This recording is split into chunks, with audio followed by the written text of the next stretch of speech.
Well, hello everyone. We're gradually getting people in. Um, we usually have about twice as many at least. And my guess is they'll be streaming in over the next few minutes, but we'll just get going anyway. So, welcome to this 42nd webinar on the secret teachings of all ages. By the way, the 8 facets of the Great Pyramid were only discovered in the 1940s when a bomber pilot snapped a photo as he was flying over, and evidently the light has to be just right for these real obvious 8 facets to show up. Generally, you can't see them. Okay. Oops. This webinar series is available on makara.us under the subheadings Moria Federation Webinars, then Webinar Series in Progress. Previous episodes of this, The Secret Doctrine, and the Treatise on Cosmic Fire series are also available on YouTube. Just do a search for Francis Donald and the webinar you wish to view. You can register for any of these webinars on the home page of moriafederation.com. Okay, during our last session, we learned about the unique interior passages of the Great Pyramid, especially the upper passages and chambers, which appear in no other pyramid. We looked at how looters broke into the pyramid and dug around the granite plugs that blocked the upper passage, and speculated on the purpose of the so-called well shaft. We then turned our attention first to the mythology of the Sphinx and the riddle given Oedipus on his way to Thebes, then to the great edifice built near the pyramids. We took a look at the inscription on the stele between the Sphinx's paws, which tells of the dream of Thutmosis, wherein the Sphinx promises him the throne of Egypt in return for his clearing the sand away from around the body of the Sphinx. This, really attests to its age, because you literally had at the pharaonic times already the Sphinx was buried in sand. We then took a look at the long-standing belief that the Sphinx acted as a gateway to underground passages beneath the pyramid, and the possibility of still hidden chambers, as indicated by this void that they recently discovered. And this brings us to where we left off. So if we could get a reader for this first part, please. I'll start off. The Sphinx was undoubtedly erected for symbolic purposes at the instigation of the priestcraft. The theories that the uraeus upon its forehead was originally the finger of an immense sundial, and that both the pyramid and the Sphinx were used to measure time, the seasons, and the precession of the equinoxes, are ingenious, but not wholly convincing. If this great creature was erected to obliterate the ancient passageway leading into the subterranean temple of the pyramid, its symbolism would be most appropriate. In comparison with the overwhelming size and dignity of the Great Pyramid, the Sphinx is almost insignificant. Its battered face, upon which may still be seen vestiges of the red paint with which the figure was originally covered, is disfigured beyond recognition. Its nose was broken off by a fanatical Mohammedan, lest the followers of the prophet be led into idolatry. The very nature of its construction in present repairs necessary to prevent the head from falling off indicate that it could not have survived the great periods of time which have elapsed since the erection of the pyramid. Thank you, BL. Okay, first up. The Sphinx was undoubtedly erected for symbolical purposes at the instigation of the priestcraft. The theory is that the uraeus upon his forehead was originally the finger of an immense sundial, and that both the pyramid and the Sphinx were used to measure time, the seasons, and the precession of the equinoxes are ingenious, but not wholly convincing. So you may remember from last time that the solstices and the equinoxes played an important part in determining the Great Pyramid's original alignment. There's an archaeologist that reconstructed the method by which the pyramid was aligned by just using a staff and a string and marking points in the desert.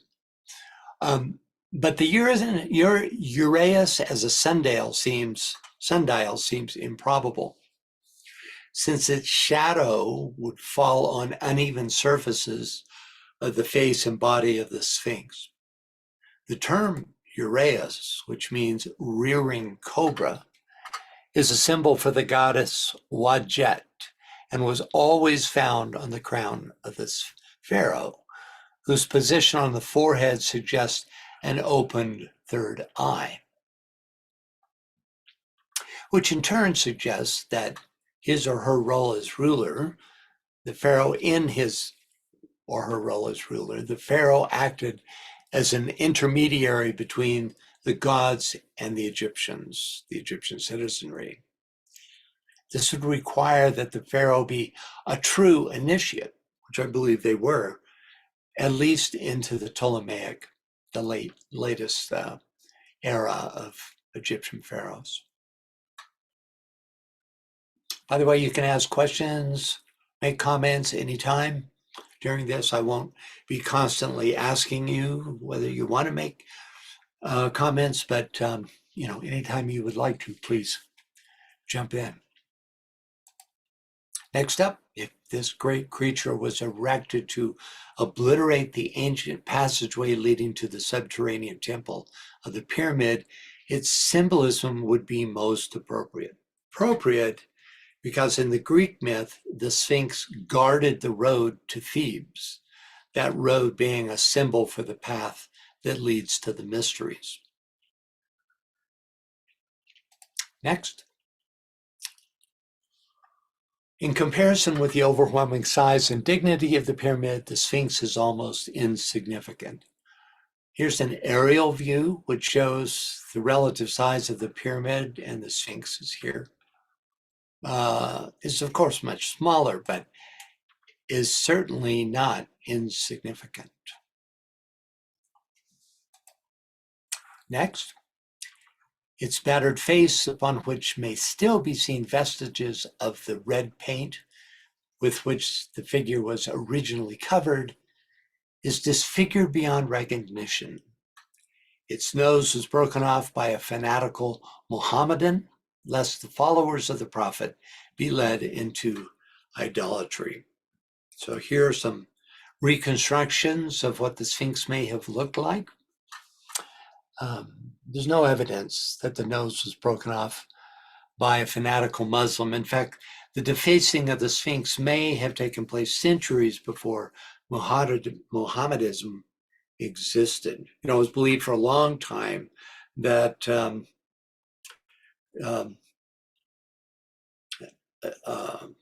that Napoleon's soldiers shot the nose off as practicing their cannon work. But then somebody came up with a drawing from 1775, which was way before Napoleon was in Egypt. So, that myth fell, right? Well, we have the same myth with this fanatical Muslim. And nonetheless, rumors persist, including this variant. I'll read this. In 1378, Egyptian peasants made offerings to the Great Sphinx in hopes of controlling the flood cycle, which would result in a successful harvest. Outraged by this blatant show of devotion, Sa'im al-Dar destroyed the nose and was later executed for vandalism. But there's no record of this at all. It's just another myth, really. Next up, the very nature of its construction and the present repairs necessary to prevent the head from falling off indicate that it could not have survived the great periods of time which have elapsed since the erection of the pyramid. Well, it certainly is true that the Sphinx requires, and probably has always required, maintenance and repair. But this doesn't in and of itself mean that it is not as old as the pyramids, since repairs might have been kept up all throughout history. Certainly during the Pharaonic period, there was probably meticulous care taken to keep the Sphinx intact. You saw a hand? Yes, Yvonne's got her hand up. Go ahead, Yvonne. Francis, could you just refresh my memory? How old do we think the Sphinx is and how old the pyramid? Yeah, somewhere between 3,000 and 68,000 years. There's basically two overall theories, right? The overwhelming amount of number of Egyptologists and archaeologists that are currently working in Egypt believe that the pyramid was the tomb of Khufu, and that his era was around 3000 BC, give or take hundreds of years, right? And that the Sphinx was built after that, right?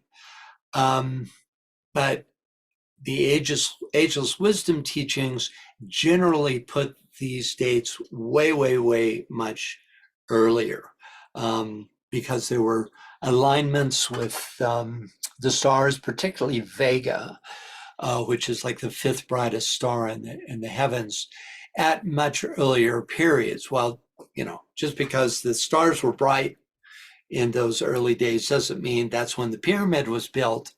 But there's also Edgar Casey, who specifically puts a date in 10,600 BC. And then you have the archaeologist Key Anthony West and forget his first name. I think it's Robert Schultz, who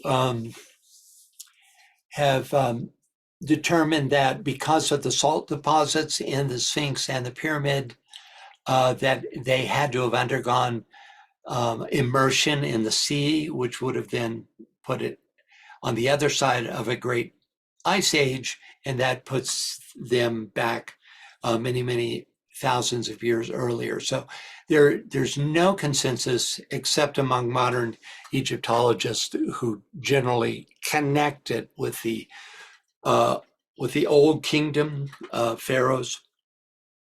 But there's a lot of reasons why that doesn't work. For instance, if you look at, and we covered this in some previous webinars, if you look at other Old Kingdom buildings, they're like nothing at all like the pyramid. Even other pyramids aren't anything like the Great Pyramid. Many of them have a lot of inscriptions, for instance, and the Great Pyramid has none. It's absolutely smooth walls.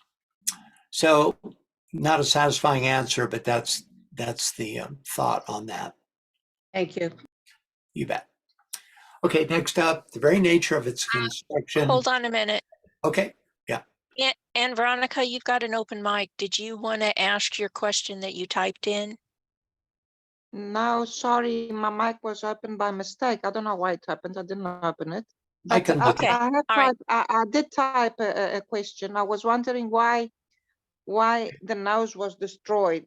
And Right. I also saw that the snake on top and the beard was gone. And I was wondering if it could symbolize something. Right, yeah.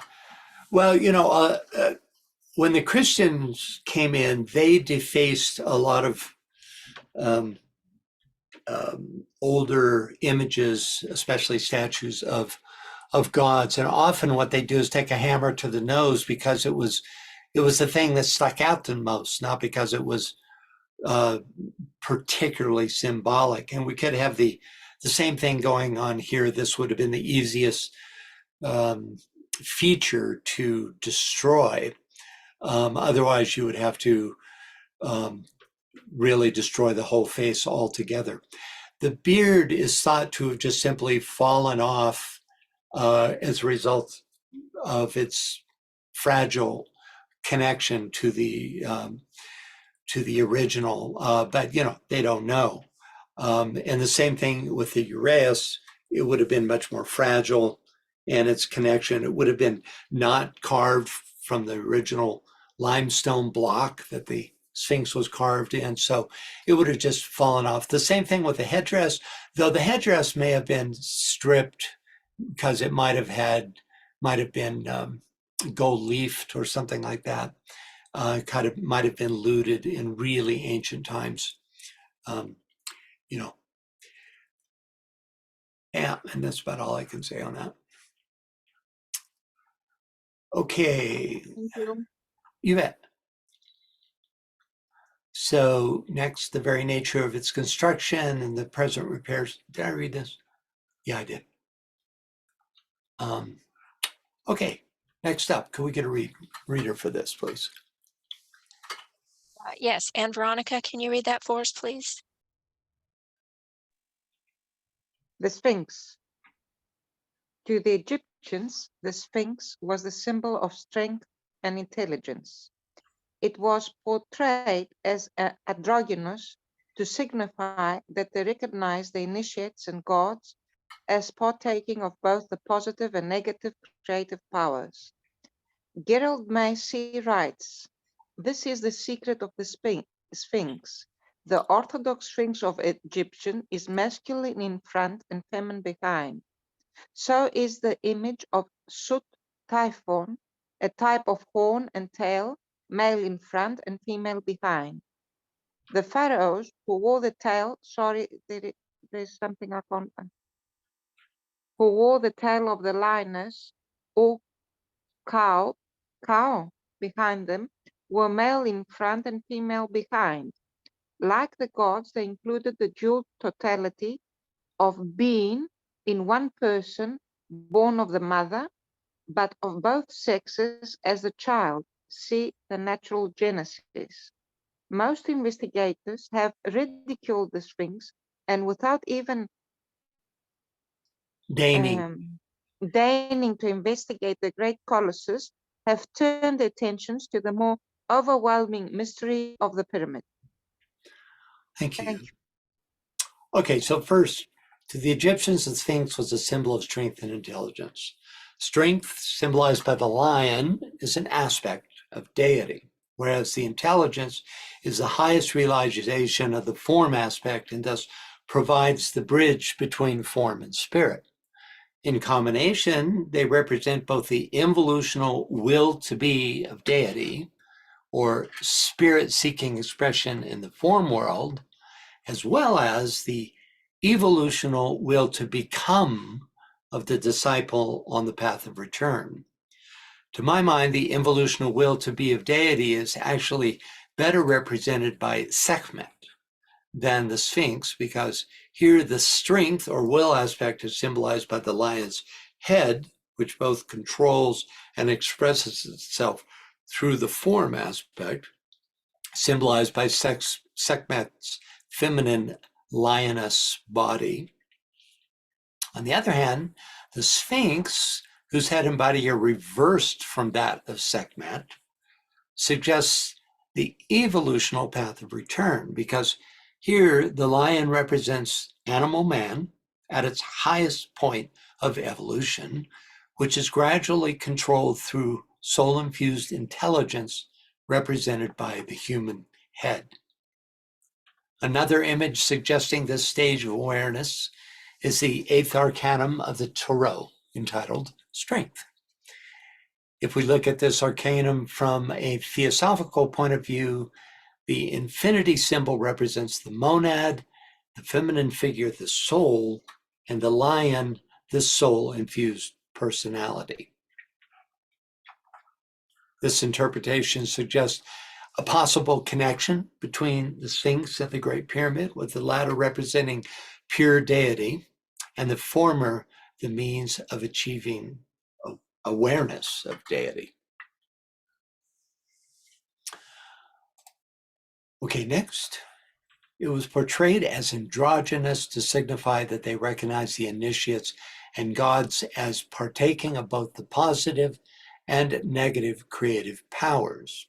These positive and negative powers can be represented by electrical polarity, with Sekhmet symbolizing the flow from the positive, the Godhead, to the negative, or the form aspect, the fundamental duality of spirit and matter.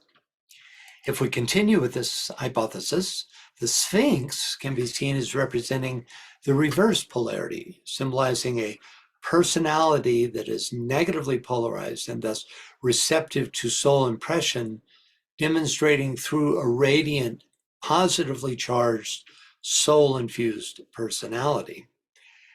When the two fohatically charged electrical systems are brought together, we have a monadically infused soul expressing itself through a soul-infused personality. Of course, this is pure hypothesis. There's no evidence that, the ancient Egyptians had these thoughts at all. Next. Did we get a hand? I thought I saw one flash up. Francis, you did on 2 pictures ago. The paws are back again when there's a side view of the Sphinx. That look at the size of those paws. Was there a reason that they're so elongated that they're as long as the body itself? Just yeah, it's a good question. Not that I've heard. I think probably the reason is that it creates. Let me pull up an earlier slide. No, not that one. It creates this passage between that allowed them to put a little altar and the stele in there, which, that's just a guess as to why this may have been. But you're right. It's way off of, what would be considered natural. Here it is. Yeah. The natural look of a crouched lion, by far. But that's that could have been the reason that there was, that they actually had activity going on in this space and that they wanted room for that. It's just a guess, though. There's no way of knowing for sure. Thank you. Yeah, you bet.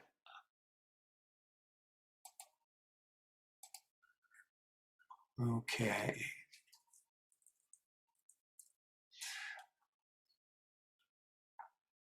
Okay, so next up, Gerald Massey writes, this is the secret of the Sphinx.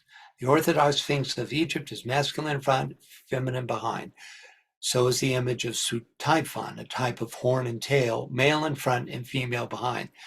Okay, so front and behind is an alternative metaphor for above and below, with front being the direction of deity as is above, and behind being linked to the below aspect.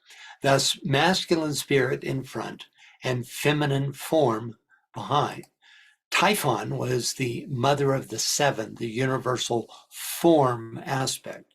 Seth, or Sut, was her son, who represented the chaos of matter. Hence the rivalry between the solar Horus and Seth. Both Typhon and Seth were associated with Sevek, which means 7, and was another name for Saturn, the gatekeeper, right? You remember the tales of Saturn being associated with the devil, and the idea of the Saturnian and Saturnine all being negative qualities. Well, this is ancient connection with, as gatekeeper between spirit and form and belonging to the form aspect. Next, the pharaohs who wore the tail of the lioness or cow behind them.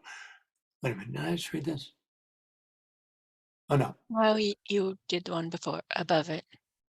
yeah, right. Same idea though. Were male in front and female behind. Like the gods, they included the dual totality of being in one person, born of the mother, but of both sexes as the child. This statement shows just how completely the line of pharaohs were integrated into the Egyptian spiritual philosophy.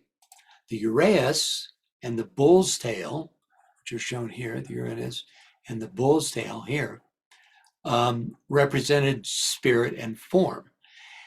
The energetic polarity that allowed the pharaoh to be a conduit between deity and humanity. Finally, we have an introductory paragraph to the next section entitled The Pyramid Mysteries. Let's consider the first sentence before turning the page. Can we get a reader for this little shorty? Okay, but first, Jerry says, another theory about the large size of the lion's paws is that they symbolize the strength and power in a positive sense of the animal or subconscious element of the human psyche. Yeah, I like that. You could also just add to that the idea of intelligent activity would be carried out by the paws, which would be the equivalent of the arms and hands of a human being. So yeah, that's a good idea. Okay, could we get a reader, please? Jerry, can you read that for us, please? I don't see you unmuting.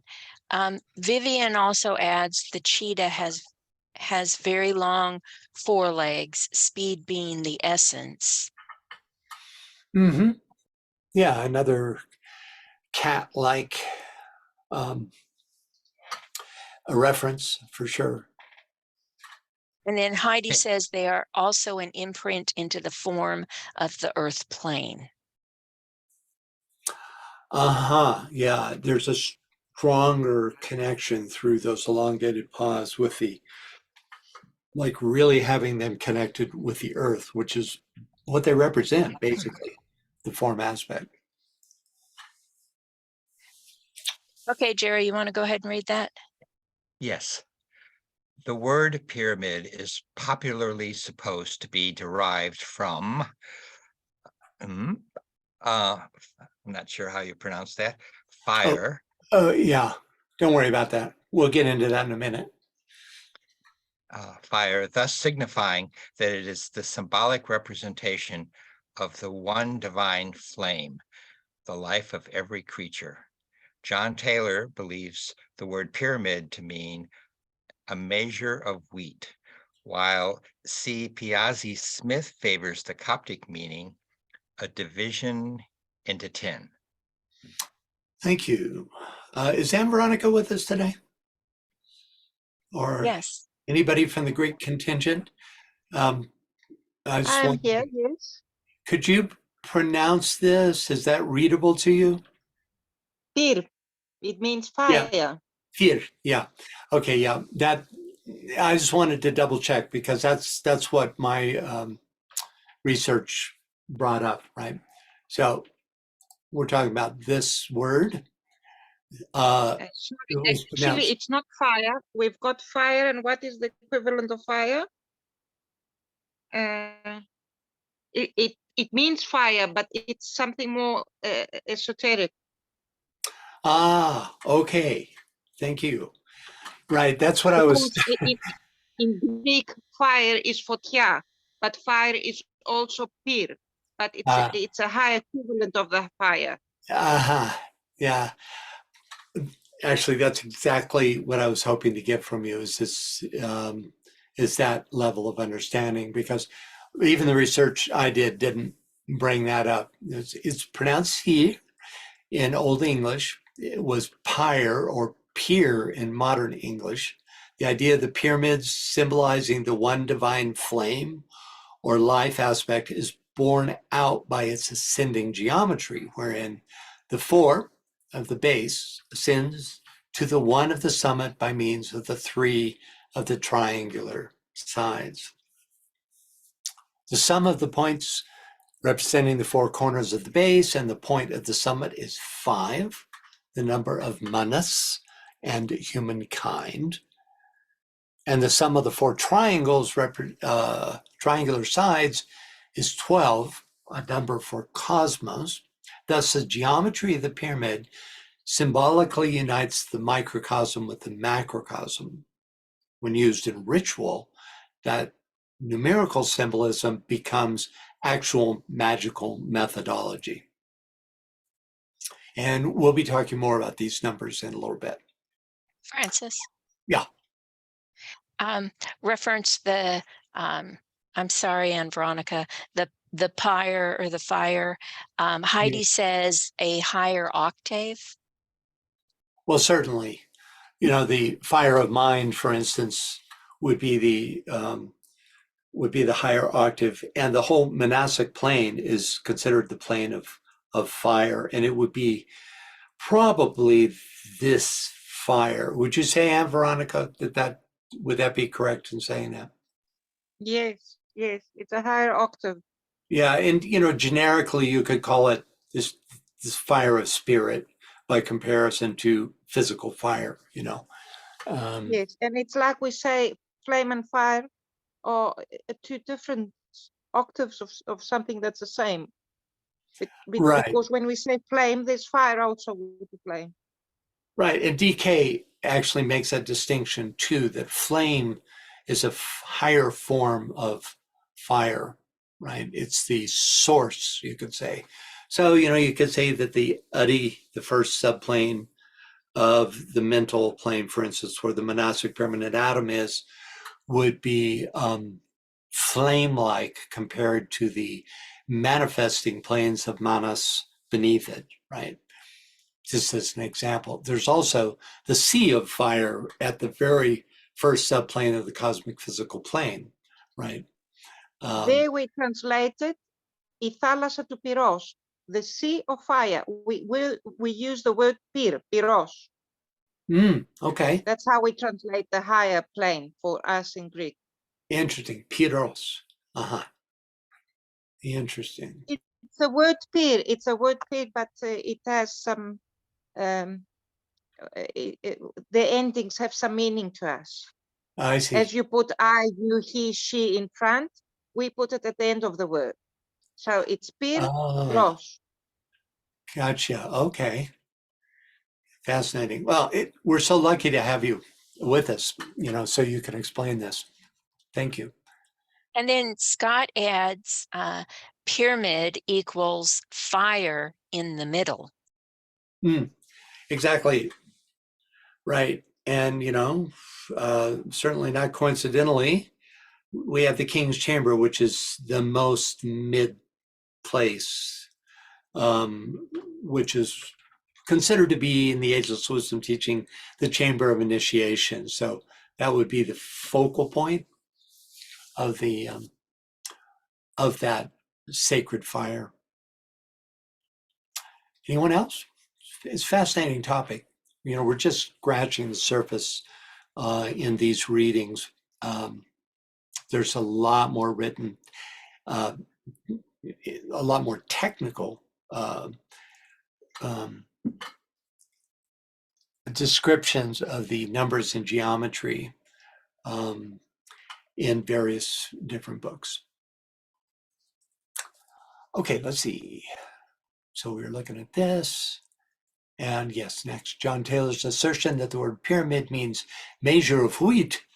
Well, okay, it seems unlikely, doesn't it? But you would think it's a very exoteric understanding, right? But there is something to it, even if that's not literally what it means.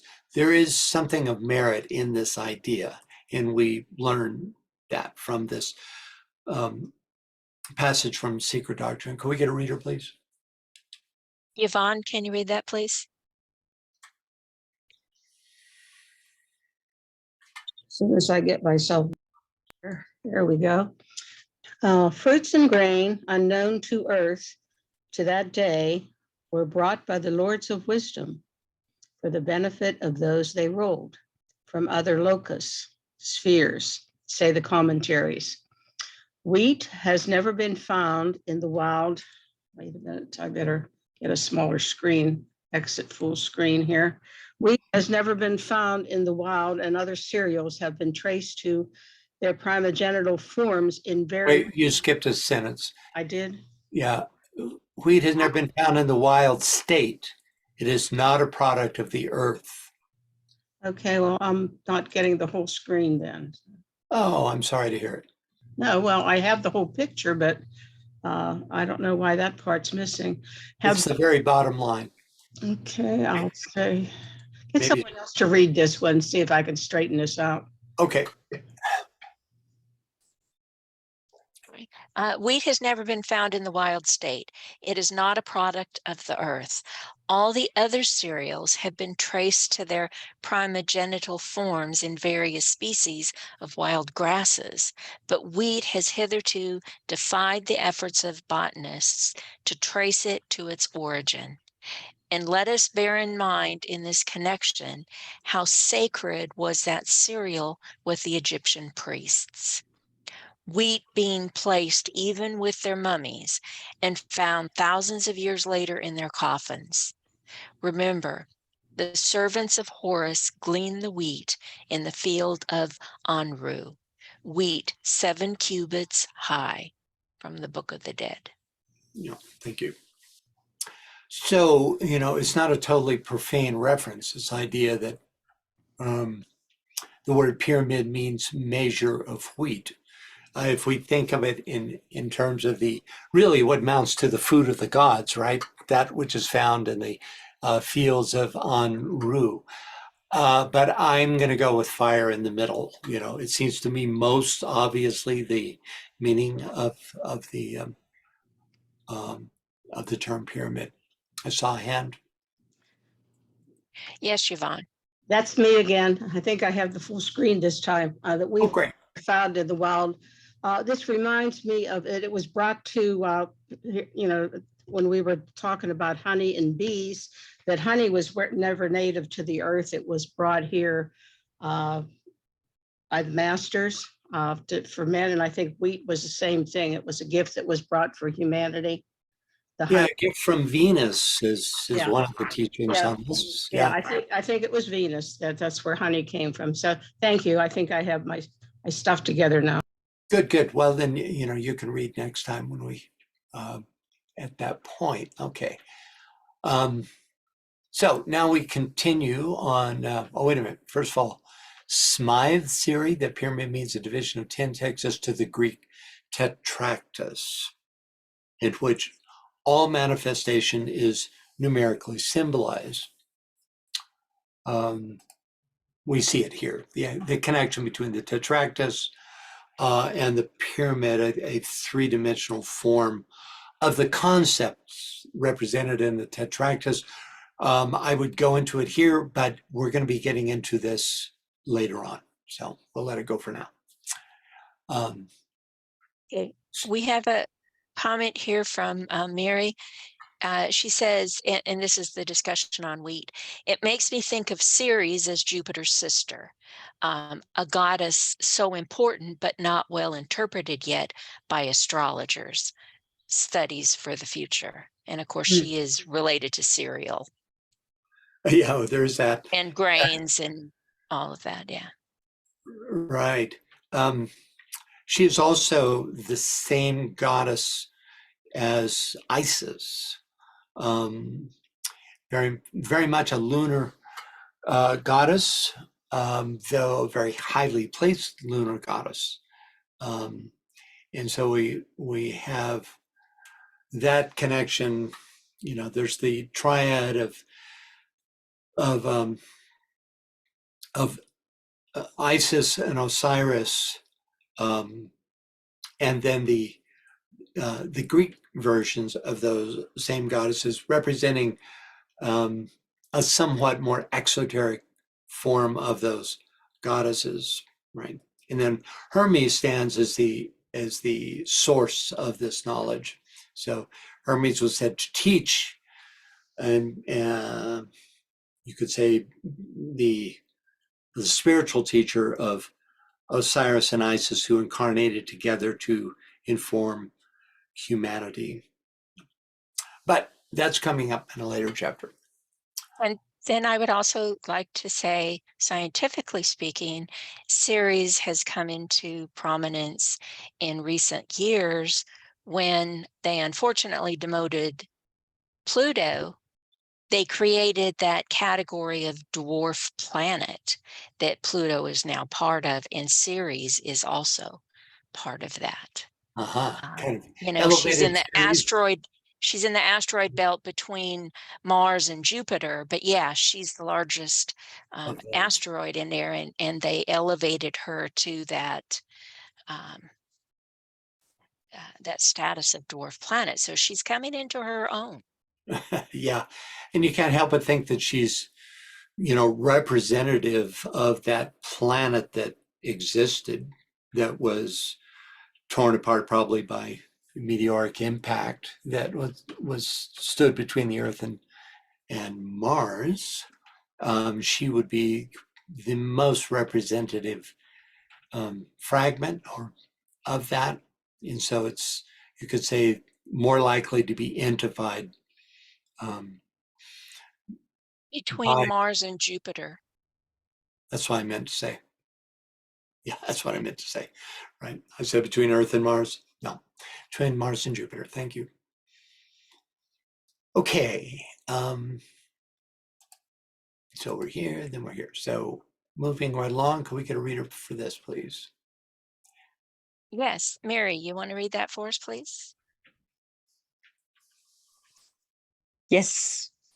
The pyramid mysteries continued. The initiates of old accepted the pyramid form as the ideal symbol of both the secret doctrine and those institutions established for its dissemination. Both pyramids and mounds are archetypes of the holy mountain or high place of God, which was believed to stand in the midst of the earth. John P. Lundy relates the Great Pyramid to the fabled Olympus, further assuming that its subterranean passages correspond to the tortuous byways of Hades. Thank you. Okay, first, the initiates of old accepted the pyramid form as the ideal symbol of both the secret doctrine and those institutions established for its dissemination. So, why is the pyramid form the ideal symbol of the secret doctrine, using the latter term in its broader connotation? Well, we've already explored it a little bit. It's because its geometry and numerology, exemplified by the Tetractys, contain the fundamentals of the ageless wisdom teaching. So let's take a closer look. Can we get a reader for this? Vivian, can you read that for us, please? The Tetractys consists of 10 points inscribed pyramid-like from 1 to the last 4 within its 3 lines, and it symbolizes the universe in the famous Pythagorean decad. The upper single dot is a monad and represents a unit point, which is the unity from whence all proceeds, and all is of the same essence with it. While the 10 dots within the triangle represent the phenomenal world, the 3 sides of the equilateral triangle, which enclose the pyramid of dots, are the barriers of noumenal matter, or substance, that separate it from the world of thought. Pythagoras considered a point to correspond in proportion to unity, a line to 2, a superficies to 3, a solid to 4, and he defined a point as a monad having position and the beginning of all things. A line was thought to correspond with duality because it was produced by the first motion from indivisible nature, and formed the junction of 2 points. A superficies was compared to the number 3 because it is the first of all causes that are found in figures. For a circle, which is the principle of all round figures, comprises a triad in center, space, circumference. But a triangle, which is the first of all rectilineal figures, is included in a ternary and receives its form according to that number, and was considered by the Pythagoreans to be the creator of all sublunary things. The 4 points at the base of the Pythagorean triangle correspond with a solid or cube, which combines the principles of length, breadth, and thickness, for no solid can have less than 4 extreme boundary points. Thank you. Thank you, Vivian. So this is a concise description of the process of unfoldment from the monad to the outer form world, right? And through its three unfoldments. So the one in a pyramid is represented by its apex, the 2 by a line extending from that apex to the center of the base, more on that in a moment, the 3 by its triangular sides, and the 4 by its base. So you have a kind of 3-dimensional tetractys in the pyramid through translation. In addition, the line that connects the apex to the base, which is here, this dotted line, represents the radius of a circle that has the same circumference as the base of the Great Pyramid. This represents a squaring of the circle, a symbol for alignment and subsequent balance of the spirit and form aspects. You know, in the microcosm, it would be the personality and soul aspect. It's the soul-infused personality or personality aligned with soul. So we'll take a deeper dive into this subject in the chapter entitled Pythagorean Mathematics, but it is definitely connected with the pyramid in this way, because the grade, the percentage of grade of the side of the pyramid, which is 51 degrees and 51 minutes, only that grade produces this phenomena of squaring the circle. So there's little doubt that the Egyptians intended this to be part of the attributes of the pyramid. Next up, both pyramids and mounds are antitypes of the Holy Mountain, or high place of God, which is believed to stand in the midst of the earth. Okay, there are dozens of holy mountains around the globe, both natural and man-made, which are designated as the center of the world by those who live nearby. One great description of the meaning of these holy mountains comes to us from a dialogue between Joe Campbell and Bill Moyers in the video series, The Power of Myth. So can we get a reader for this? It's, even though it's a little long, it's a great read. It'll go fast. So reader, please. Yeah, can you read that for us, please? Joseph Campbell. Well, what happened with this young boy, Black Elk? He was about 9 years old as he had a vision. And the vision is described, and it's a vision prophetic of the terrible future that his tribe was to have. But it also spoke of the possible positive aspects of it. It was a vision of what he called the hoop of his nation, realizing that it was one of many hoops, which is something that we haven't all learned well enough yet, and the cooperation of all the hoops and all the nations and grand processions and so forth. But more than that, it was an experience of himself as going through the realms of spiritual imagery that were of his culture and assimilating their import. And it comes to one great statement, which for me is a key statement of the understanding of myth and symbols. He says, I saw myself on the central mountain in the world, the highest place. And I had a vision because I was seeing in a sacred manner of the world. And the sacred central mountain was Harney Peak in South Dakota. And then he says, but the central mountain is everywhere. That is real mythological realization. To which Bill Moyers responds, why? And Joseph Campbell says, it distinguishes between the local cult image, Harney Peak, and its connotation, the center of the world.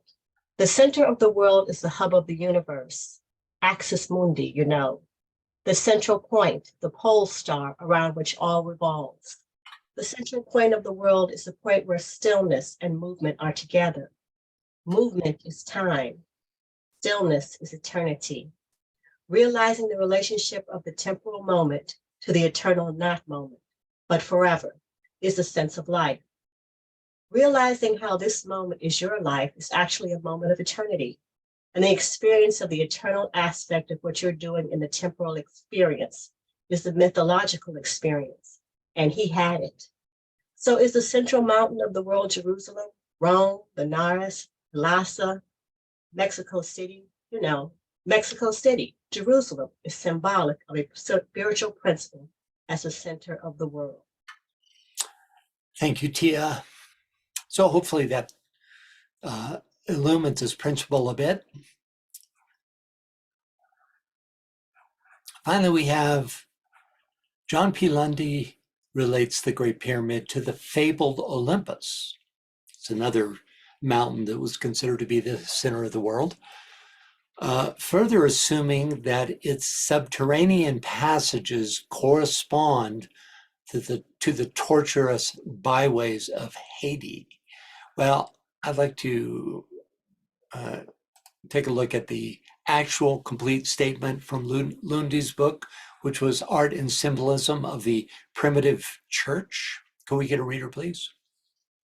Scott, can you read that for us, please?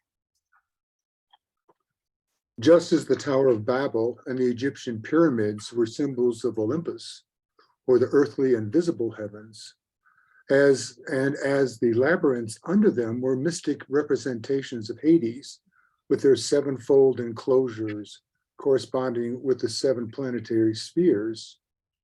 So I conceived the mazy and intricate windings of the catacombs to be symbolical of the blessed estate of departed spirits, and of the heaven of bliss in its perfect consummation, which is to succeed it.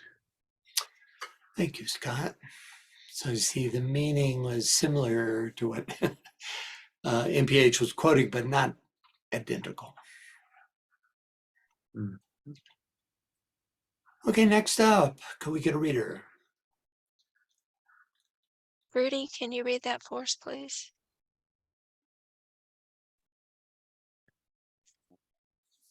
The square base of the pyramid is a constant reminder that the house of wisdom is firmly founded upon nature and her immutable laws.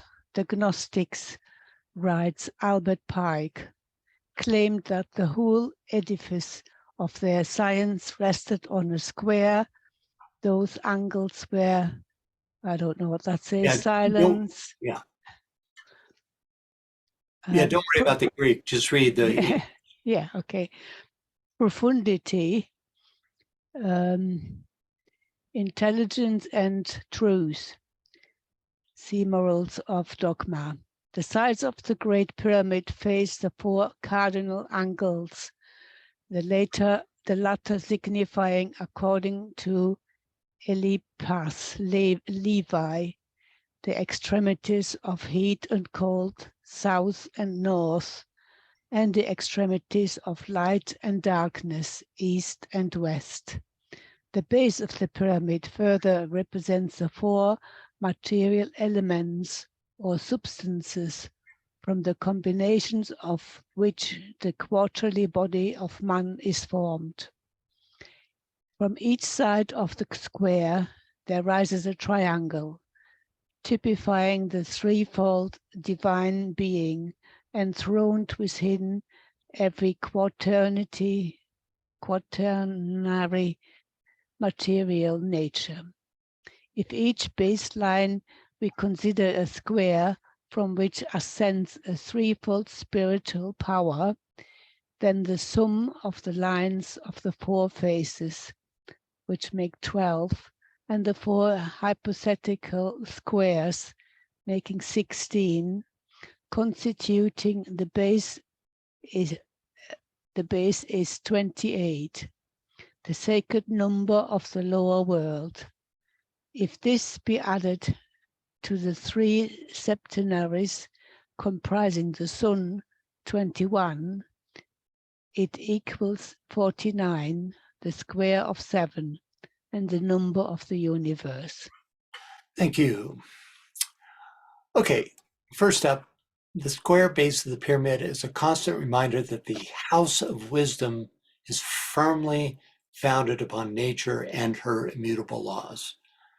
Natural law is ever associated with the number 4, which demonstrates as the 4 directions and the 4 primordial elements. In this case, the house of wisdom is the Great Pyramid, but just as with the central mountain, every temple constructed under the guidance of some master becomes the center point of the circle/world. The immutable laws of nature contain all the laws governing manifestation, from the law of karma to the law of periodicity, from the law of synthesis to the law of economy. The square represents these laws in outer active manifestation. Next, the Gnostics, writes Albert Pike, claimed that the whole edifice of their science rested on a square whose angles were silence, profundity, intelligence, and truth. See Morals and Dogma. And I'm wondering if we could, if Anne Veronica would like to comment on these Greek words. Are these accurate translations of the Greek? Well, except profundity, which could mean that it's sigi, which means silence, vithos, which means depth, the depth of the sea, the ocean. That's why it's translated as profundity. Nous is the mind. Right. The mind of God, actually. It's Nous more is the the higher intelligence, isn't it? It's not Yeah. lower mind. Yeah. And aletheia is truth. Okay, so that's accurate. So this word for profundity is actually depth. Is that right in Greek? Is that what you said? Yes, depth. Yeah. Depth. Okay. Good. Thanks for that insight. Okay. So Pike's actual quote. This is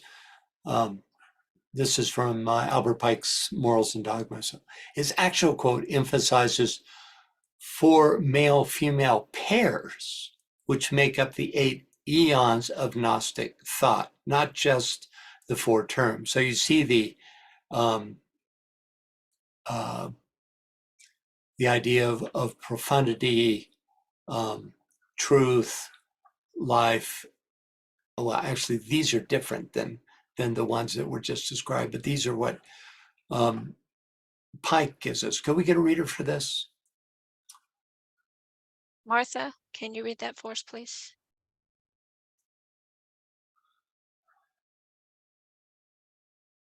I don't see her unmuting. I'm Heidi? here. I am. Oh, okay. I'm sorry. Okay. It took me time. Other disciples of Simon, and with them most of the Gnostics, adopting and modifying the doctrine, taught that the pleroma, or plenitude of superior intelligences, having the Supreme Being at their head, was composed of 8 fauns of different of 8 eons of different sexes: profundity and silence, spirit and truth, the word and life, man and the church. Morals and Dogmas, 583-4. I'm not sure where that is, but What, Morals and Dogma? yes. Yeah, it's the bedrock of Masonic thought. from the 19th century at least. Thanks, Francis. Mhm. Thank you. Amazing author. I've often quoted from it, in fact. Okay.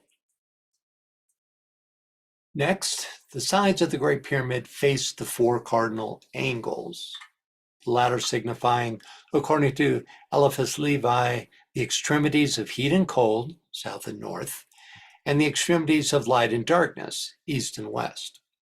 The base of the pyramid further represents the 4 material elements or substances from the combination of which the quaternary body of man is formed. Oh, I didn't have all that here. So the idea that light and darkness is symbolized by the east and west sides of the pyramid is borne out in Egyptian spiritual iconography. Could we get a reader for this passage from the Natural Genesis? Heidi, can you read that for us, please?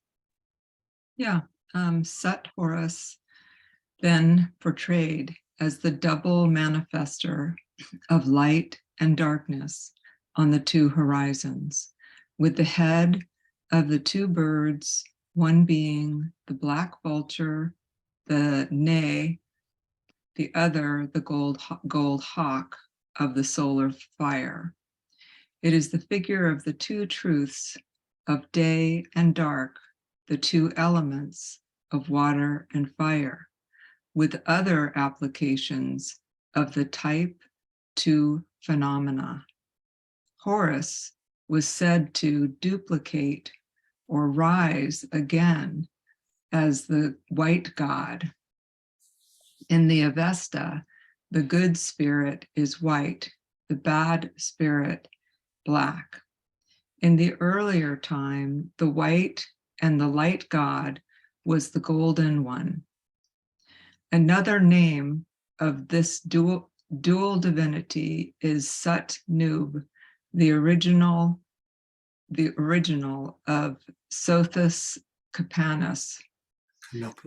Canopus, excuse me, in the stellar phase, and Nub signifies the golden. Sut is black like the English soot. Thank you. So, it's the fundamental pair of opposites, right? Personified by Horus, the solar Horus, and the material aspect of Sut. And you have here's sort of the pole of the world represented. And it's really cool to look at this. You see these dualities. For instance, this knot that comes, it goes around and then back exactly as Seth's knot goes around and back, right? And then you have the 2 flowers and the right and left arms and right and left feet. It's really a beautiful visual of this pair of opposites. You also see it with the upturned wings towards spirit with the solar disk, and then the downturned wings of the vulture aspect, right? But these weren't considered good and evil in our current understanding of the words. There was much more awareness of their interconnection, as you can tell by this iconography here. Yeah, but this is duality. There are 4 sides to a pyramid, which extends the symbolic meaning of the dyad to the quaternary. Let's take a look at this, at the full passage from Transcendental Magic, here cited by MPH. Oops. Yes, here cited by MPH. Can we get a reader for this, please? Lisa, can you read that for us, please? Yes, can you hear me okay? Mm-hmm. Okay, here, let us add a few words on the 4 magical elements and elementary spirits. The magical elements are, in alchemy, salt, sulfur, mercury, and azeth. In Kabbalah, The macrophosphorus, the microphosphorus, and the two mothers in hieroglyphics, the man, eagle, lion, and bull in old physics, according to the vulgar names, nations, air, water, earth, and fire, the four positive and visible elements of magic, the subtle and gross, the swift and slow solvent, or the instruments that heat and cold, constitute in occult physics the two positive and negative principles of the tetrad, and should be, excuse me, and should be the tabulated thus air. Oh, I'm sorry. You know what? I'm on mobile phone, so it's not Oh, I see. it's not that big. Yeah. Thus tabulated, air and earth represent the male and the male principle. Fire and water are referable to the female principles, since the philosophical cross of Pentacles. And yeah, Pentacles. Pentacles, and affirmed already, is a primitive and elementary hieroglyphic of the lingam Yeah. of the gymnosophists.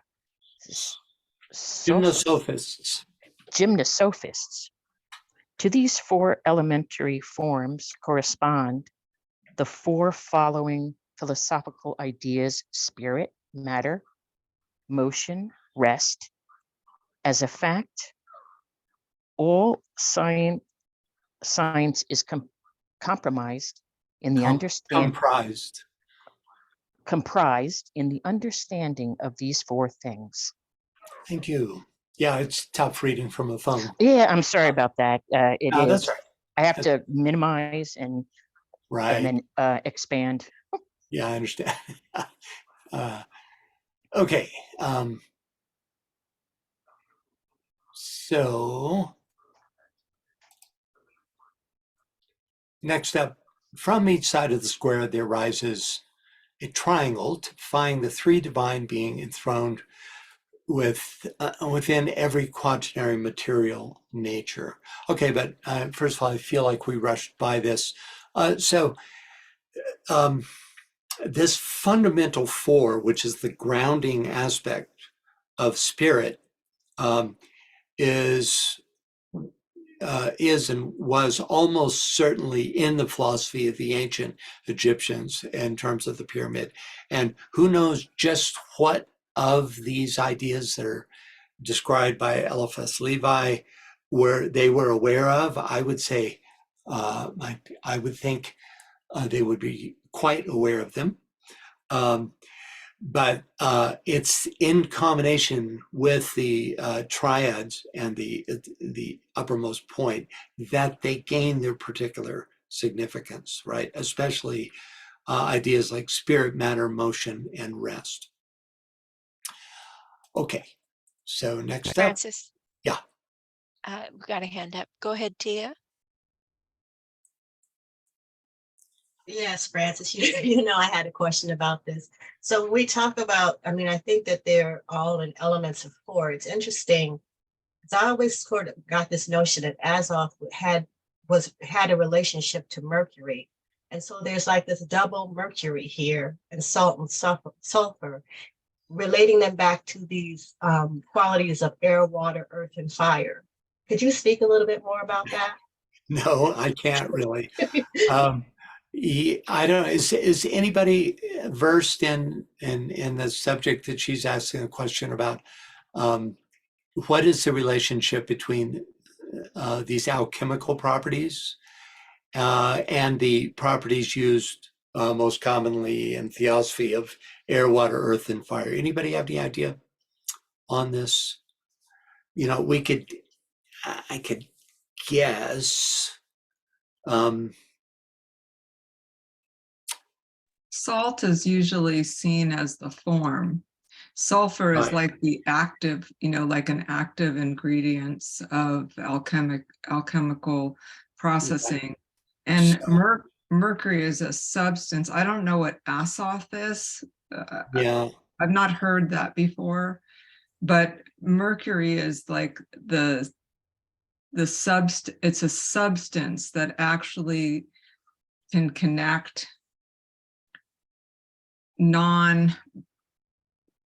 what you wouldn't see to be as a normal connection, a connection that would be beyond a natural, what you might see in a natural state, or like, what you might come to with thinking. uh-huh. Yeah. Yeah, I the was other thinking like, I wanted to, oh, go Go ahead. I just wanted to comment on the spirit, matter, motion, and rest. One time I was looking up the word marriage, and I found the Latin meaning of the combined, it was two words combined. And the first part was in Latin was matter, and it was, mother. And the second half of the word was actually motion, was something in action and a state of being.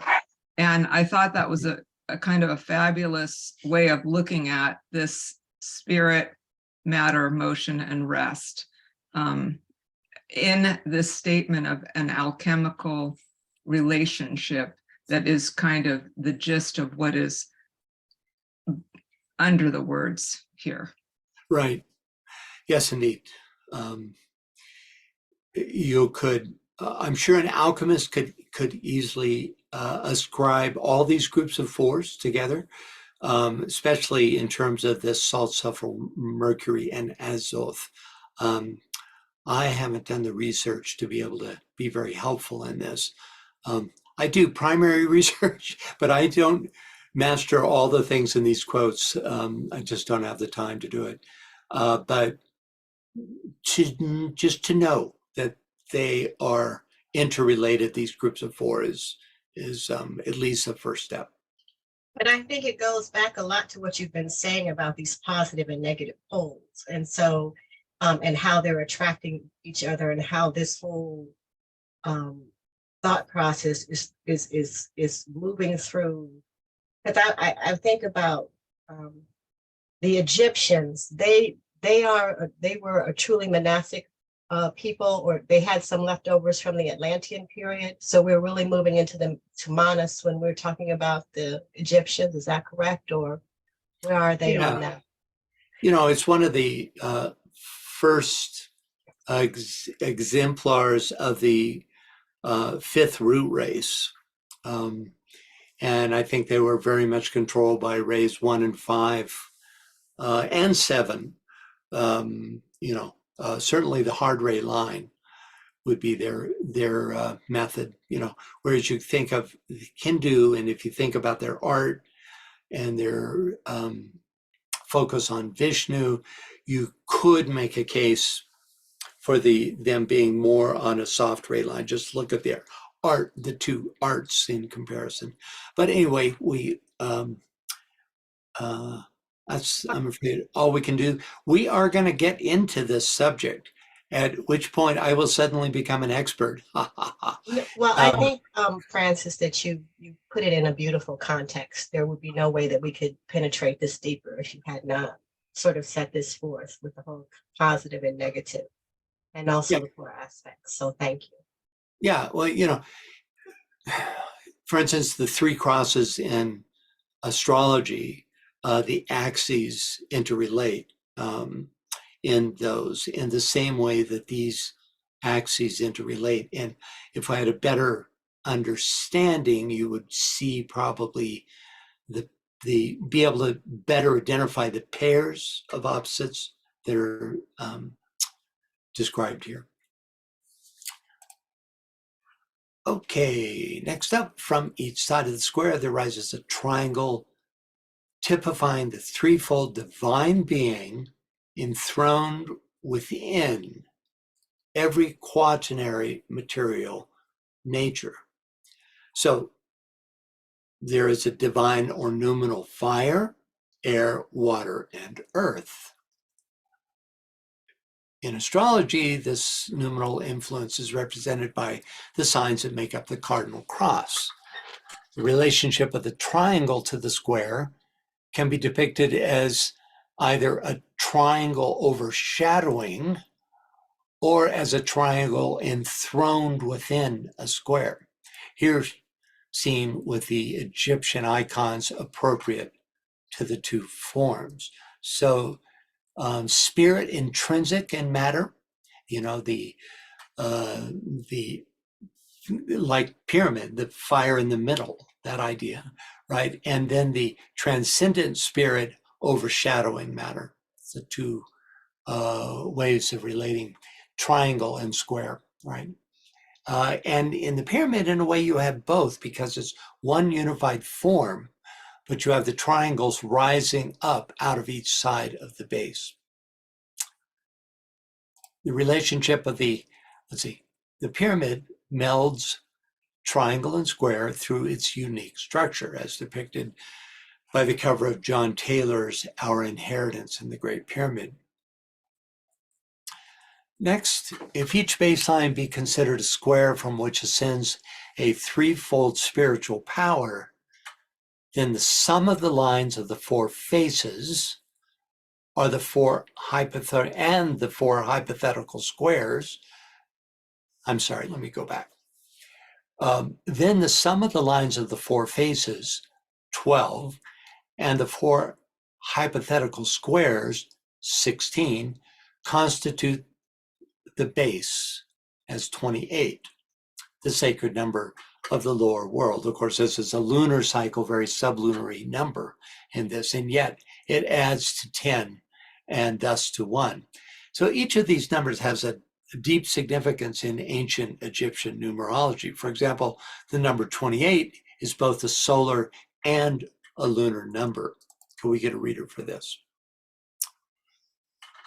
Yes. Anne P., can you read that for us, please? Sure. Can you hear me okay? Mm-hmm. They say also that the beetle lives 6 months underground and 6 above. That is as a solar symbol representative of the sun in the 6 lower and 6 upper signs. Hor Apollo also describes Kepler as a lunar type and observes the beetle deposits its ball in the earth for the space of 28 days. For in that number of days, the moon passes through the 12 signs of the zodiac. That's from the Natural Genesis. Then the beetle, can you pronounce this, Francis? I would guess Kepler, but I don't really know, Okay, thank you. The beetle Kepler, assigned chiefly to the solar god, was also a lunar type of transformation. It represented the luna-solar creation. Hor Apollo says the lunar scarabus digs a hole and deposits its ball of seed in the earth for the space of 28 days, for in so many days the moon passes through the 12 signs of the zodiac. Upon the 9 and 20th day, after having opened the ball, it casts it into the water, for it is aware that upon this day the conjunction of the moon and sun takes place, as well as the creation or generation of the world, also from the Natural Genesis. Thank you, Anne. So yeah, we get a sense of this is a highly revered, where is it? There it is. A highly revered object in Egypt because it represented the possibility of coming into solar awareness from moving from the lunar to the solar state. Let's see.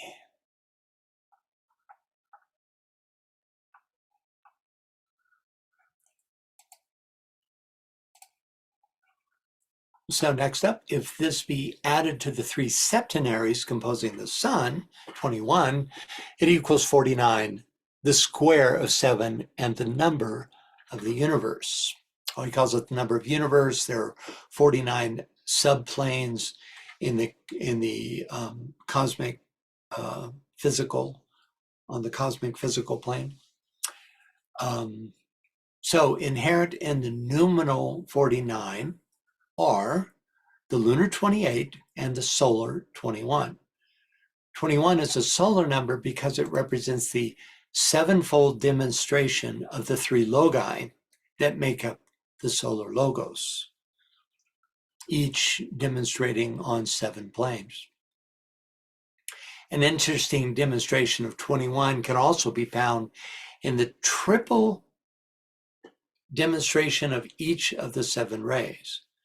DK says, forget not that all rays have 3 aspects and that all 3 can be contacted by the human consciousness of the spiritual man, thus placing at his disposal the energies of the 7 rays and of the 21 forces. Of course, these would be solar forces. We won't go through these, but it's interesting. You can find it in the latter pages of Treatise on Cosmic Fire, if you'd like.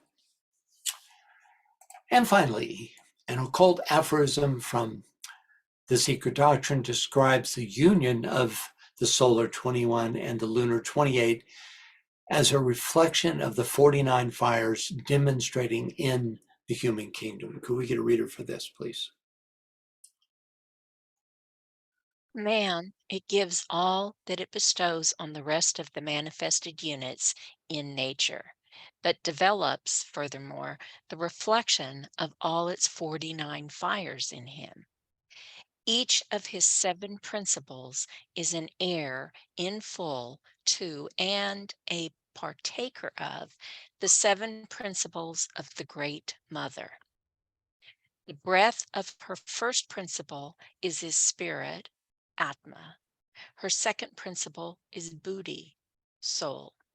The third furnishes him with A, the brain stuff on the physical plane, and B, with the mind that moves it, which is the human soul.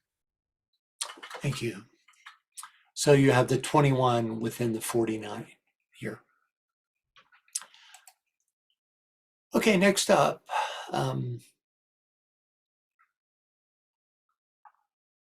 could we get a reader, please? Yvonne, can you read that, please?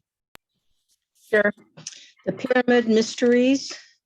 The 12 signs of the zodiac, like the governors of the lower worlds, are symbolized by the 12 lines of the 4 triangles, the faces of the pyramid.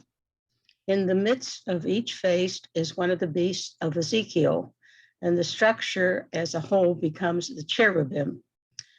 The 3 main chambers of the pyramid are related to the heart, the brain, and the generative system, the spiritual centers of the human constitution.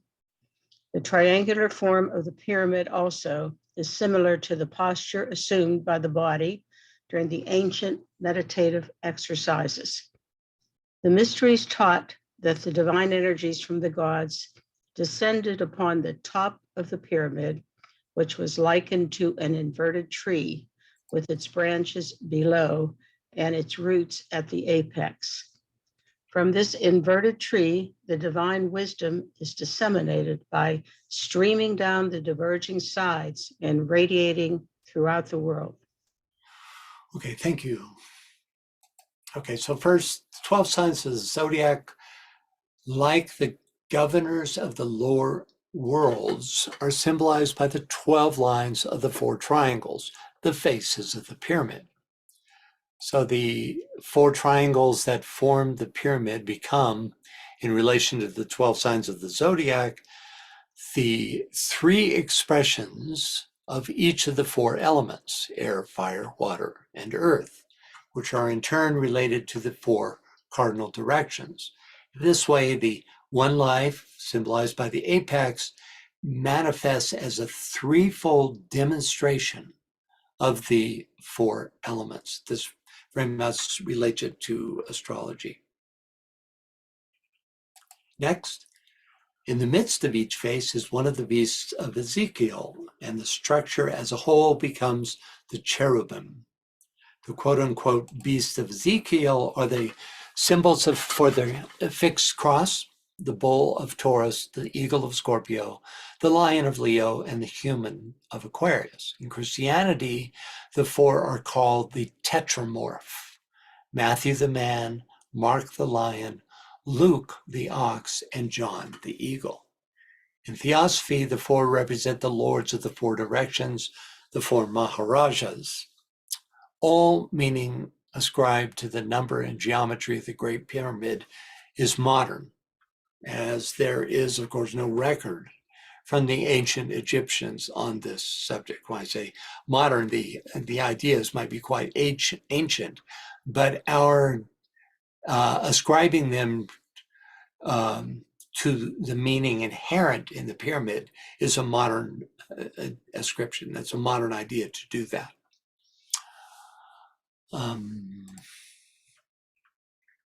Okay, next.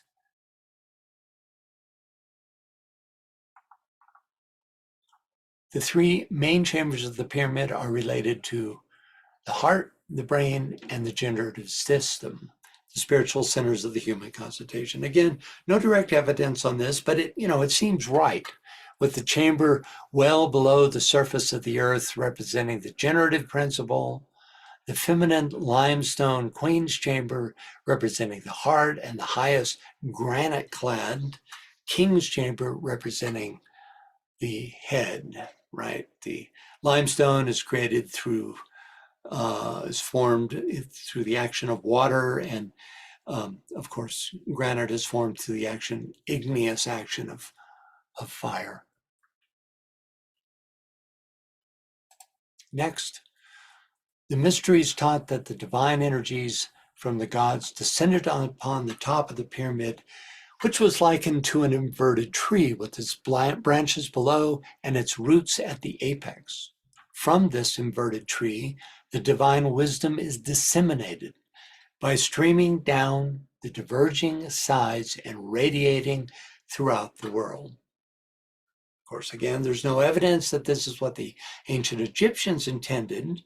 The idea of a downward distribution is nonetheless strongly implied by the Great Pyramid's geometry and number, i.e. the three distributing the one life via the four directions into the form world. Here's the famous drawing by Robert Flood depicting the 10 Sephiroth of the Tree of Life with its roots emanating from the sun. And here it is overlaying the shape of the pyramid. You can see the philosophical relationship of the two ideas.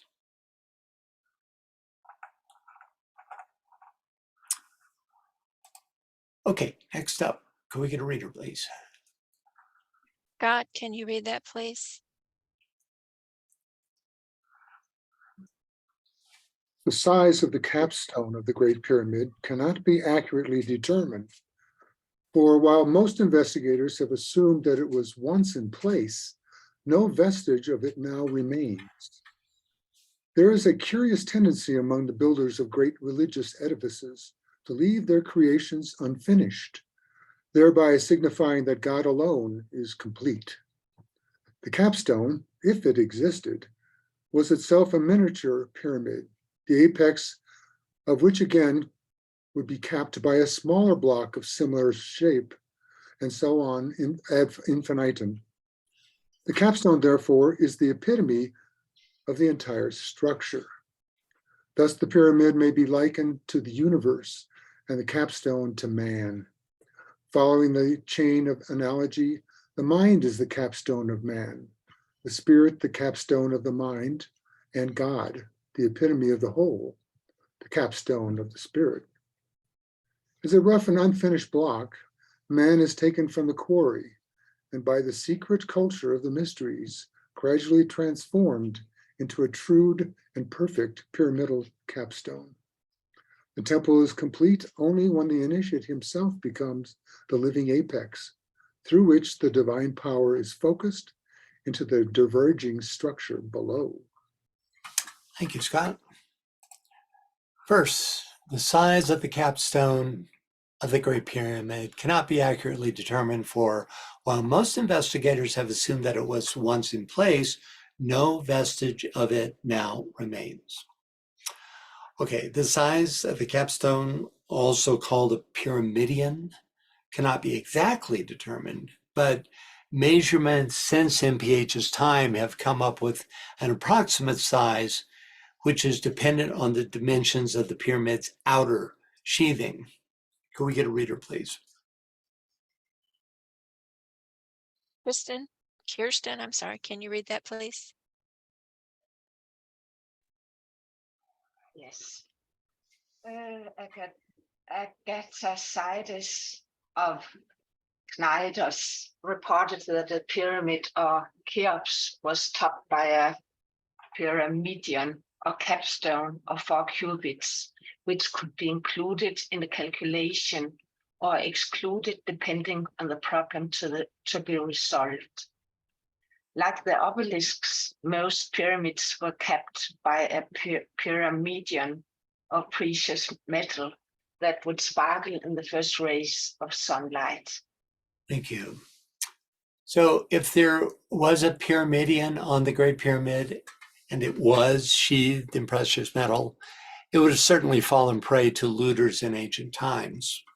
It's also quite possible that there never was a capstone, as philosophically it could be considered too sacred a shape to construct out of worldly materials.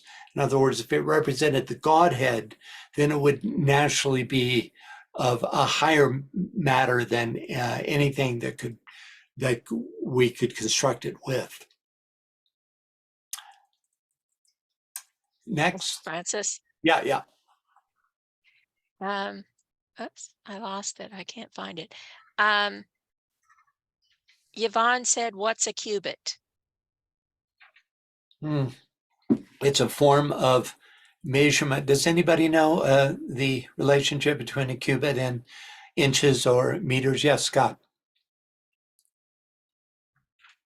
There are different cubits. One of them is just the measure from your fingertip to your elbow. Uh-huh. To the elbow. There's a pharaonic one, I think, and there are others. And so it's like the different measures of how you measure anything around the pyramid. What are your basic measurements? I seem to remember there was a royal cubit. I think we even had illustrations of it in these webinars. That what I'm remembering is 25 inches, but that when they discovered this, they did it by, inverse reasoning. They came up with what they thought was a royal cubit, and they actually have found cubit sticks or, what would you call it, like rulers that indicate a cubit, and that the pyramid dimensions do fall within divisions of that cubit. So it's a form of measurement. My memory is that it's around 2 feet plus. That's what I remember anyway. That's right. Yeah. The thing about this pyramidion on the Great Pyramid, it would suggest if it was not finished, it would have looked or been finished somewhat on the top of it. And yet pictures of the top, you've been there and I've seen pictures, show that there's no finish there at all. And I don't know that somebody was up there trying to tear it up, but it suggests that there was something more. And you'd think the ancients would have mentioned it wasn't there or wasn't there rather, when it was all intact and the casing stones were still in place. Yeah, I would put money on the fact that there was a pyramidion. Also because other pyramids like this one, the Black Pyramid of Amenemhat, had them. And so therefore you would think possibly, the pyramid did. And who knows? It could have been that there were increased layers of rock that went up before the pyramidion started, and that somehow those have disappeared as well. It's just, it's just an unknown, right? Yeah, the first one with that can read the Akashic records needs to come back and tell the rest of us such things as that. Okay. So next up, there's a curious tendency among the builders of great religious edifices to leave their creations unfinished, thereby signifying that God alone is complete. There's also a common practice among carpet weavers, those who weave carpets as sacred objects, in both the Native American and Persian traditions, wherein a flaw is purposely included in the final weaving, suggesting that God alone is perfect.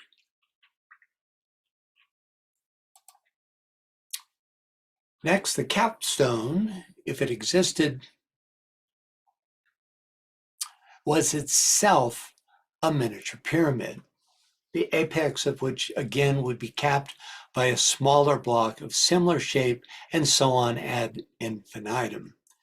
The capstone, therefore, is the epitome of the entire structure. Well, there's no evidence of multiple levels of capstones in the archaeological records, though it is philosophically interesting idea. Here are 7 capstones from both obelisks and pyramids. You can see this is definitely from a pyramid, as was the one we just looked at, and some of these steeper ones are clearly from obelisks. None of them have multiple levels. But philosophically, it's an interesting idea. Next, MPH fleshes out the philosophy of the capstone with various analogies, equating the Pyramidions successively with man, mind, spirit, and deity. The capstone represents the 5th point, the apex, and thus the 5th principle of Manas, which is the instrument of reception of deity.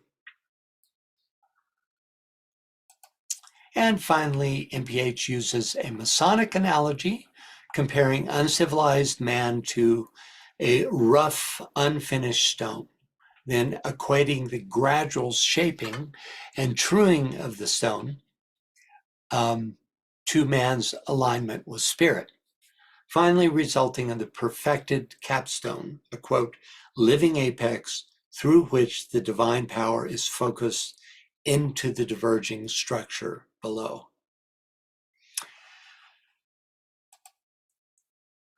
Okay, next up, can we get a reader, please?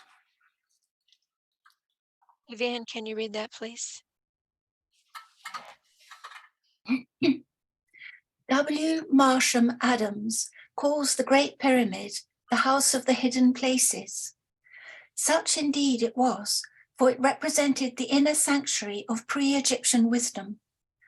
By the Egyptians, the Great Pyramid was associated with Hermes, the god of wisdom and letters, and the divine illuminator worshipped through the planet Mercury. Relating Hermes to the pyramid emphasizes anew the fact that it was in reality the supreme temple of the invisible and supreme deity. The Great Pyramid was not a lighthouse, an observatory, or a tomb, but the first temple of the mysteries, the first structure erected as a repository for those secret truths which are the certain foundation of all arts and sciences. It was the perfect emblem of the microcosm and the macrocosm, and, according to the secret teachings, the tomb of Osiris, the black god of the Nile. Osiris represents a certain manifestation of solar energy, and therefore his house or tomb is emblematic of the universe within which he is entombed and upon the cross of which he is crucified. Thank you, Vivian. First, W. Marsham Adams calls the Great Pyramid the House of the Hidden Places. Such indeed it was, for it represented the inner sanctuary of pre-Egyptian wisdom. Okay, the House of the Hidden Places was actually the title of Adams' book, which was published in 1895. It is an exegesis on the connection between the Egyptian Book of the Dead and the Great Pyramid, which Adams hypothesized to be a temple of initiation. Within its pages are chapters entitled, among others, The Pyramid of Light, The House of Osiris, and the Initiation of the Postulant. Next, by the Egyptians, the Great Pyramid was associated with Hermes, the god of wisdom and letters, and the divine illuminator worshipped through the planet Mercury. Relating Hermes to the pyramid emphasizes anew the fact that it was in reality the supreme temple of the invisible and supreme deity. So a number of authors, including Edgar Cayce and HPB, associate Hermes with the Great Pyramid, many ascribing its construction to that great avatar. Francis? Yeah. Jerry says there's an interesting passage from Blavatsky cited in Esoteric Astrology, page 647, on the chambers of the pyramid. And here's the quote. Oh. Each of the 7 chambers of the pyramid was known by the name of one of the planets. And then Right. the reference there in EA is Secret Doctrine 3, page 247. Great. Yeah, thanks for that, putting that in the chat box. I remember that quote. It is quite fascinating, that they were known by planetary names,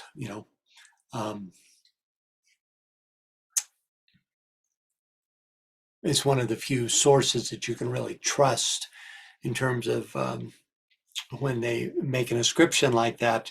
It was really the Arabs that named the chambers the Queen's and the King's Chamber, for instance, which fortunately fit somewhat in terms of the substance that those 2 chambers are made out of or sheathed with. But, obviously we have a much more profound designation through this list of planetary connections.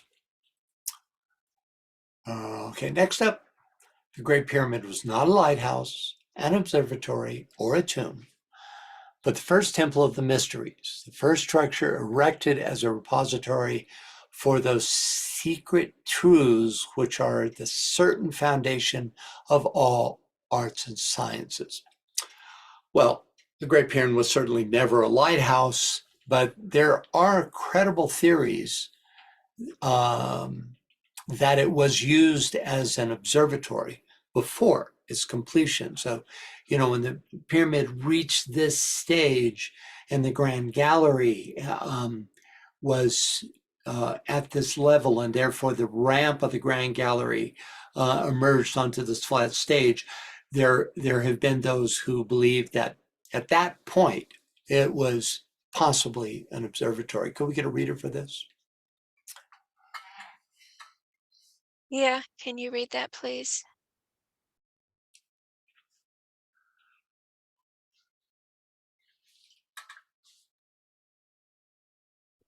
Here she goes. That the Great Pyramid had originally been designed as an astronomical observatory and that it had contained reproductions of the celestial spheres was repeatedly reported by Arab historians.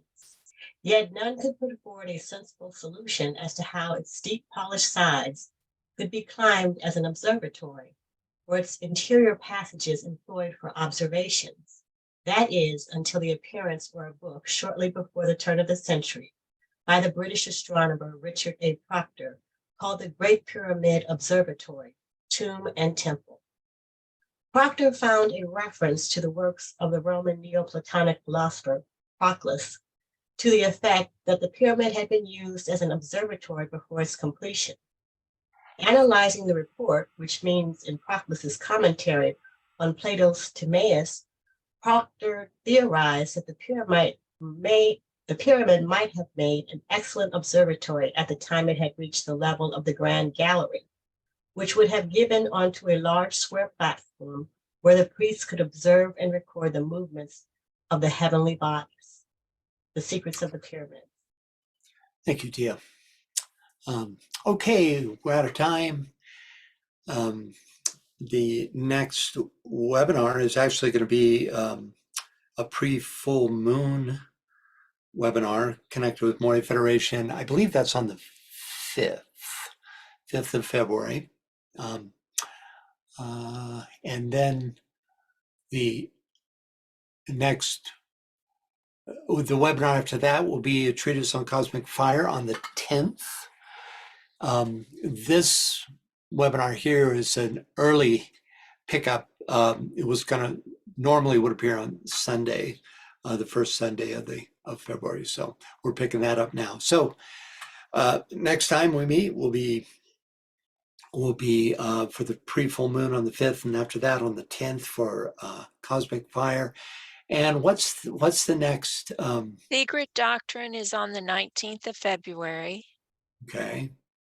And then our next STOA is going to be on 5 March, which puts us back on schedule for that. All right. Well, good. Okay. Thank you all for attending today. Appreciate it. And we'll see you all next time. Bye-bye. Any time changes yet? Oh. No, the time changes in March.